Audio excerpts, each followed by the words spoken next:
to tell you something where I think the Bulls have actually dropped the ball. Whereas last game was a bit too physical and something you astutely pointed out needed to be monitored. If you remember, LeBron James was complaining about Chicago's physicality when Miami had their 27-game winning streak ended.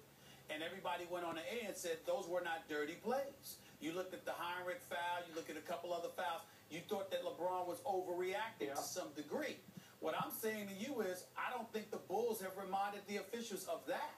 If the Bulls play like that, that doesn't warrant technical fouls. That doesn't warrant ejections or anything of the sort. Don't let it get to a point where LeBron James and the Miami Heat are being the sole voice of concern as to the officiating. The Chicago Bulls need to stand up and remind everybody that they were complaining about this stuff before Game 2 the other night. They were complaining about this when we beat them back in Chicago to end their 27-game winning streak. And we don't think we did anything wrong there. And by and large, the nation agreed with them. Everybody that was watching basketball, they said these are hard plays. It was hard fouls, but at the same time, there was nothing dirty that went on.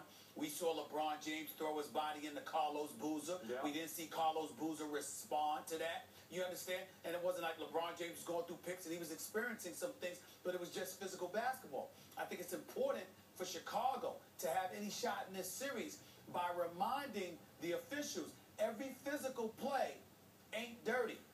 And that's the key. That's the message that you want to send. Because if LeBron James and D-Wade and the Miami Heat are the only voice that you're hearing as it pertains to concerns about physicality, then the Bulls are not going to have a shot.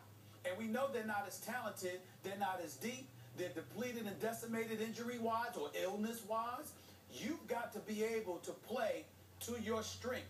In this case, it's your size and physicality. And you have to make sure to remind these officials that it wasn't dirty when they last came to Chicago to play us. Please don't act like it's going to be dirty tonight, because then you ain't going to be able to touch the Heat, and they're going to run them out the building.